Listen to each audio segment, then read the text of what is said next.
Hello, hello. Welcome. This is Deborah Roth from Spirited Living, and I am back with another installation, another addition to my ongoing for 5 years this month Inner Goddess Team video series, YouTube series. I do them first on FaceTime, Facebook Live, sorry, and then they get posted onto YouTube. And this is an unusual one. You will notice that my background is different. It wasn't intentional, but I pull these wonderful nature mandala cards every day. Check them out. I'll try to remember to put the link in the YouTube description. This is the one I pulled for today. It says, try something new. So it's new because the internet in my building, in my apartment, is totally wonky. And there's a lot that I can't do, including this. So I am at my son and daughter-in-law's house in New Jersey and delighted to be here. I was coming out anyway, just came out a little earlier. So yeah, so that's the reason for this different background, and thought I'd throw in a little plug for these beautiful nature mandala cards. So the goddess that we're focusing on today, the divinely feminine archetype, is Izanami, Izamani. And she's a biggie. She's the Japanese Shinto, from the Japanese culture, Shinto religion, goddess of creation. She was like the big creator, along with her partner, of the world, of the universe. And she also, and I'll tell you the story behind that, as well as the myth of her death, which also makes her a very powerful goddess of death, and embracing those who have departed into the underworld, the Japanese, the Shinto underworld. And we're celebrating her now because she is actually, she's celebrated in the festival of Obon in Japan, which is a biggie that happens in mid-August, just basically this week, which I highlighted a month ago when I did something about Obon. I just talked about the festival. I didn't talk about any goddesses, but just because it was an ancestor honoring one, which is also what Izamani is connected to. So I will also give the link to that, so you can review and learn more about this very powerful festival for Obon that's happening this month. So Izamani, her story is that with her husband, brother, this often happens in myths around the world, who is Izanami no Mikoto. He is alongside her, they create the world. They bring chaos to the primordial, before the world existed, by throwing a spear, by injecting a spear into the primordial oceans. And it's called, the spear itself has a name. It's called Oma na Nuboko, and it's encrusted with precious jewels.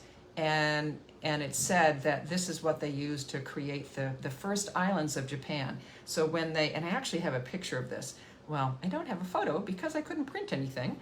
And can't figure out the printer here. So I'm going to show you, as I tell you, what these two deities, kami, they're called. Kami is deity. I hope you can see that. This is the two of them who are piercing with this spear into the primordial sea to create the islands of Japan. And when they pull the spear out, the droplets of it, from the sea, form the islands of Japan. So a really beautiful birth myth, creation myth. She's also known as and this is her, Izamani. She's also known as a weaving, part of creating is weaving together different aspects of life, or different threads of life, so to speak. She created weaving tools, looms and shuttles, threads. All of them symbolize her ability to basically shape the fabric of existence. So she, and her name, let's see if I can find it, some of her other names are that she is the great mother, the great mother goddess, goddess of existence. And she, through her skill as a weaver, she creates these intricate patterns. Now, her story when she is giving birth, so the other thing that she did, that the two of them obviously did together, is they created something like 800 of the gods and goddesses of the Shinto religion,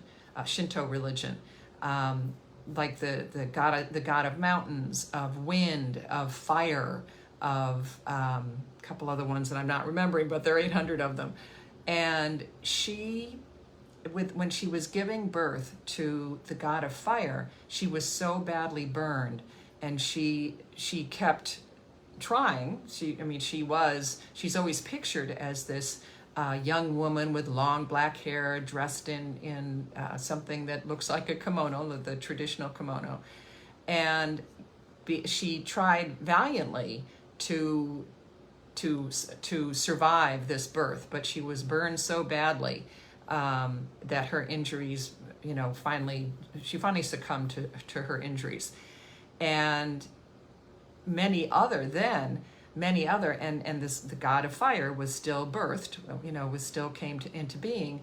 And then because of her tears of anguish, or from her tears of anguish, many other gods and goddesses were born from her tears. So she descends to the underworld, and Izanagi no Mikoto, her husband, is so bereft that he journeys to the underworld to bring her back. And when he gets there, he's horrified because she has transformed into this ghastly, decaying picture, and she's figure, and she's surrounded by all of these beings of the underworld. And she says, I can't come back with you because I have already eaten the food of the underworld. If you know your story of Demeter and Persephone, that is also what happens with Persephone, is that she takes 3 pomegranate seeds, and so she is compelled to return to the underworld as their queen for 6 months, 3 or 6 months out of the year. So interesting that similar thing, eating food in the underworld, binds you to that place, as Izamani says to her husband. So he's very upset, first of all, by the way that she looks, and the fact that she couldn't leave.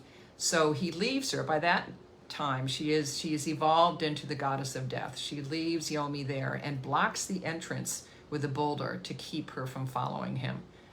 So she has this duality, which many of these death goddesses do, of being a creator. She was the creator of the universe, of humankind and islands and gods and goddesses, but also the guardian of death, which really represents this cycle of death and rebirth that nature really represents when we watch that. And she is, because of this powerful cycle that she represents, and all of her powerful mythology, she is probably one of the most revered of all of the gods and goddesses. Let's see if there's anything else I want to share with you about her. I couldn't even print out my notes on it too, so I'm looking on my on my laptop as I'm going through this. So I hope she is a wonderful one. As I said, she also can be called on, and Obon, the festival where she's honored most thoroughly, is a festival. If you go back and watch that earlier Inner Goddess Team video about Obon, it honors, much like Samhain, much like the Day of the Dead, the ancestor honoring celebrations that happen around the world, later on in the fall. But this one, it's a time to clean the altars, to welcome them back. And and she is connected with Obon, being the guardian of the dead, as well as originally the creator of humanity. So you can call on her for just comfort. If you have a beloved one who has passed recently, or if someone is on the cusp, just for guidance in that. And also the other side of it. So that's the her goddess in her power as the goddess of death. You can also call on her, invoking the fact that she is a powerful creator goddess. If you've got, projects, ideas, gardens, whatever, harvesting. This is the time at the end of August in many places around the world where we're harvesting, having just come past Lammas, which is considered the first harvest in the Celtic tradition. So lots of for me, lots of new information about this very powerful goddess, and I hope that you will take in, as we do with all of these inner goddess team goddesses, their symbolism, and make it real and call on them in your own life, those powerful archetypes. Thanks for being with me. Bye.